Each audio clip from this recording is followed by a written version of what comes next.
평창동 한옥 저택에 안 채 마루는 차갑고 고요했다.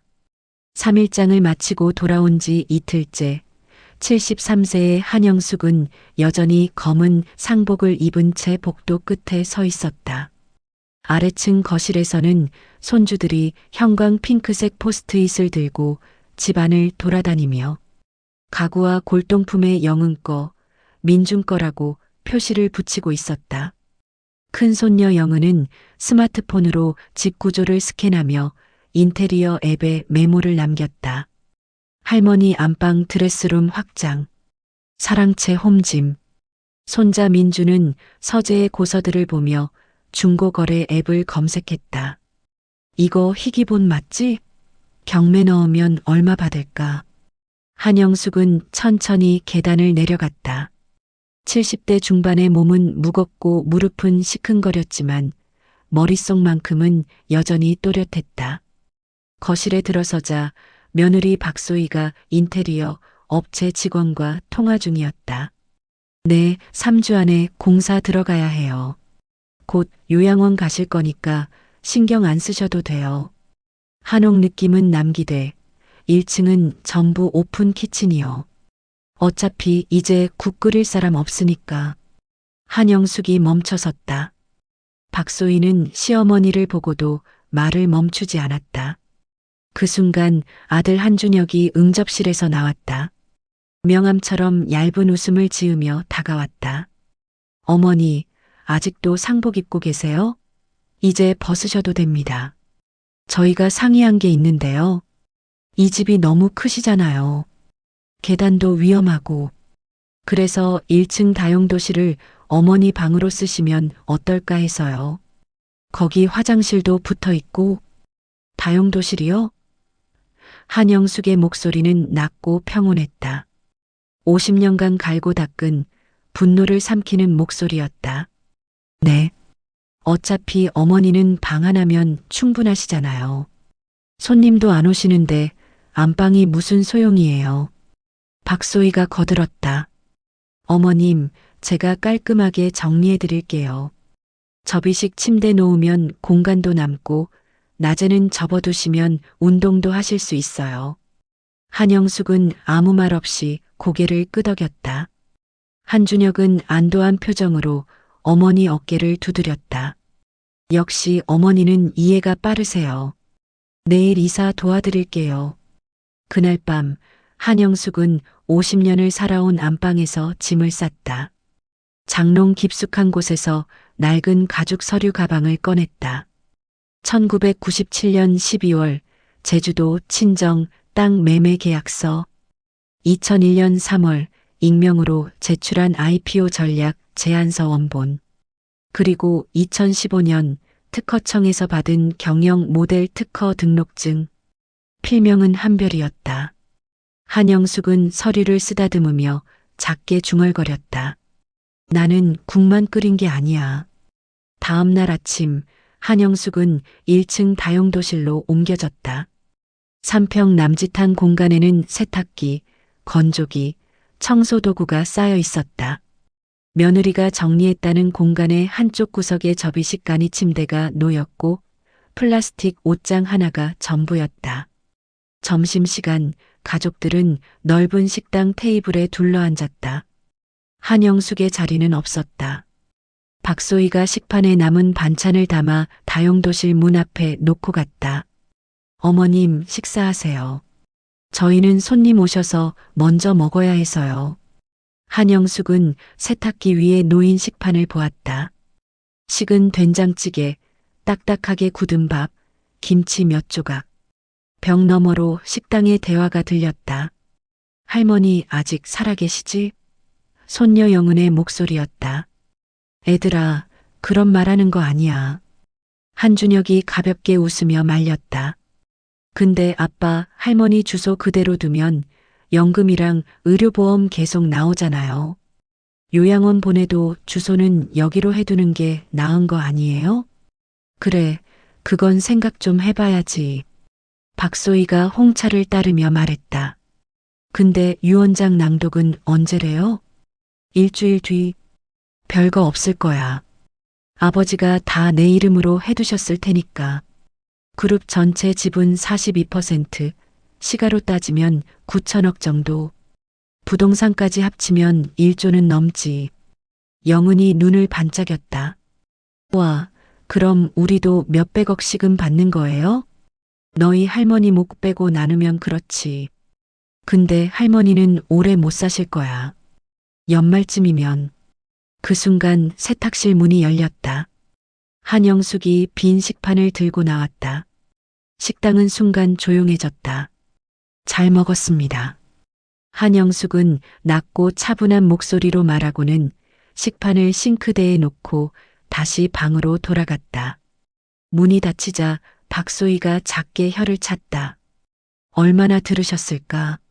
한영숙은 문 뒤에 기대어 천천히 숨을 내쉬었다. 손은 떨렸지만 머릿속은 차가웠다. 그녀는 침대 밑에 숨겨둔 가죽 가방을 꺼냈다. 그리고 15년 전 남편이 몰래 건네준 쪽지를 펼쳤다. 여보, 미안하오. 당신이 살려준 회사인데 당신 이름은 어디에도 없소. 하지만 나는 기억하고 있소. 언젠가 세상이 알게 될 것이오. 한영숙은 쪽지를 접어넣고 핸드폰을 꺼냈다. 연락처에서 정태원 변호사를 찾아 문자를 보냈다. 내일 사무실로 찾아가겠습니다. 서류 가져갑니다. 서초동 정태원 법률사무소. 30년 넘게 한국산 그룹의 법률 고문을 맡아온 정태원은 한영숙을 사모님이 아니라 선생님이라 불렀다. 한영숙은 가죽 가방을 책상 위에 올렸다. 정태원은 그 안에 든 서류들을 하나씩 꺼내 확인했다. 제주도 토지 매매 계약서, 은행 송금 내역서, 익명 제안서 원본, 특허 등록증, 그리고 한철수 회장이 생전에 작성한 유언 보충 서한. 이 서류들이면 충분합니다. 정태원은 안경을 벗고 한영숙을 바라보았다. 선생님, 제가 1997년 일을 기억합니다. 그때 회장님이 저를 급히 부르셨죠. 회사가 부도 직전이었고 은행은 손을 놓았고 주주들은 경영권 넘기라고 압박했습니다. 그런데 갑자기 200억이 회사 계좌로 들어왔어요. 한영숙은 조용히 고개를 끄덕였다. 제 친정이 제주도에서 대대로 물려받은 땅이 있었어요. 귤밭이었죠. 외환위기 때 중국 자본이 제주 땅을 사들이던 시기였어요. 저는 그 땅을 팔아서 남편 회사 계좌로 넣었습니다. 한 푼도 이름을 남기지 않고. 왜 그러셨습니까? 그때는 여자가 회사를 살렸다고 하면 남편이 무능하다는 소리를 들을까봐 두려웠어요. 세상은 여자의 돈으로 일어선 남자를 비웃었으니까요. 정태원은 서류를 정리하며 물었다. 그럼 2001년 IPO 모델은요? 한영숙은 창밖을 바라보았다. 남편이 투자자들 앞에서 프레젠테이션을 3번 했어요. 3번 다 거절당했죠. 구시대적이고 성장성이 없다는 평가였어요. 그날 밤 저는 주방 식탁에 앉아서 밤새 전략 보고서를 썼어요. 공급망 개혁, 해외 시장 확장, 주주가치 극대화 모델까지. 그리고 그 제안서를 필명으로 회사의 우편으로 보냈습니다. 필명이 한별. 제 옛날 팬네임이에요. 정태원은 특허 등록증을 들어보였다. 이 IPO 모델 특허권자가 한별로 되어 있습니다. 필적 감정을 의뢰하면 선생님이 쓰신 게 맞다는 결과가 나올 겁니다. 지난 20년간 한국산 그룹이 이 모델을 사용하면서 발생한 로열티가 별도 계좌에 적립되어 있습니다. 금액은 약 430억 원입니다. 한영숙은 숨을 깊이 들이마셨다. 정태원이 말을 이었다. 그리고 회장님이 돌아가시기 6개월 전에 유언장을 수정하셨습니다. 정태원은 두꺼운 봉투를 꺼냈다. 겉면에는 한철수 회장의 직필로 이렇게 적혀 있었다. 내 아내 한영숙에게, 그리고 나를 무시한 자들에게 이건 회장님이 반년 전에 남기신 유언 보충 서한입니다. 정식 유언장과 함께 다음 주 낭독일에 공개하라고 맡기고 가셨습니다. 그 안에 제 얘기가 있습니까? 예. 누가 회사를 살렸는지, 누가 상장 모델을 만들었는지, 누가 이 집과 지분의 진짜 주인인지 회장님이 직접 적어두셨습니다. 긴 침묵이 흘렀다. 한영숙은 주름진 손등을 바라보았다. 칼자국, 화상자국, 평생 부엌에서 생긴 작은 상처들이 줄처럼 이어져 있었다. 그 손이 회사를 살렸고 집을 지켰다. 하지만 누구도 그 이야기를 하지 않았다. 한참 뒤 그녀가 입을 열었다. 변호사님, 이 나이에 체면이 뭐가 중요하겠습니까? 한 번쯤은 제 이름으로 기록되고 싶습니다. 애들한테 미움받더라도요. 정태원의 얼굴에 미세한 안도감이 스쳤다. 그러면 저는 유언장 낭독일까지 모든 자료를 준비하겠습니다. 유언장 낭독날 평창동 집 응접실 공기는 묵직했다. 한영숙은 검은 정장을 입고 소파 가운데가 잘 보이는 자리에 앉았다. 손주들은 휴대폰을 만지작거렸고 박소희는 입술을 굳게 다물고 있었다. 정태원 변호사가 들어왔다. 그럼 고 한철수 회장님의 유언을 집행하겠습니다. 먼저 녹음 파일이 재생되었다. 스피커에서 들려오는 남편의 목소리는 예전보다 조금 떨려 있었지만 분명했다. 첫째, 내 아들 준혁에게 내가 장례 뒤 일주일 동안 어머니를 두고 한 말들을 집안 CCTV와 녹음으로 다 들었노라. 국이나 끓이는 사람, 연말쯤이면 간다. 그 말 한 번마다 내 상속분에서 1억씩 덜어다. 준혁의 어깨가 움찔했다. 정태원이 담담하게 덧붙였다. 회장님 생전 계산으로 모욕 발언 87회. 원래 상속 예정액 920억 중 87억 공제. 최종 833억입니다. 둘째, 한국산 그룹을 살린 돈은 나 한철수의 것이 아니라 아내 한영숙의 제주 친정 재산이었다. 스크린에 계약서가 떴다. 매도인 한영숙 굵은 글씨가 방안을 가르고 지나갔다. 셋째, 우리 회사를 상장시킨 IPO 전략 모델은 내 얼굴이 아니라 한별이라는 이름으로 밤새워 쓴 아내의 손에서 나왔다. 이번엔 특허증이 화면에 떴다.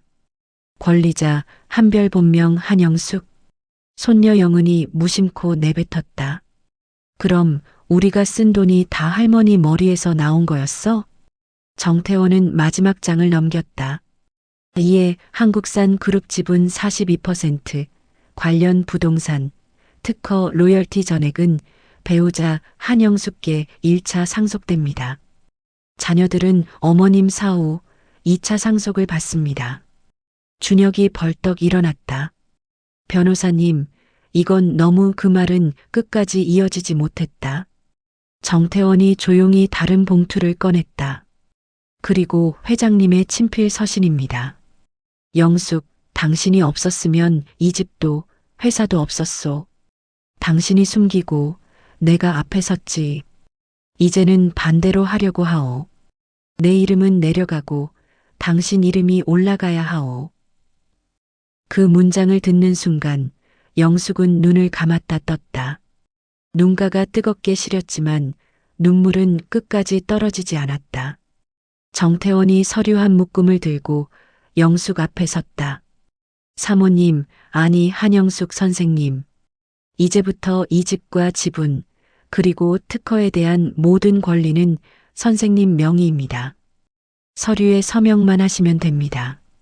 펜을 쥔 손이 잠시 멈췄다.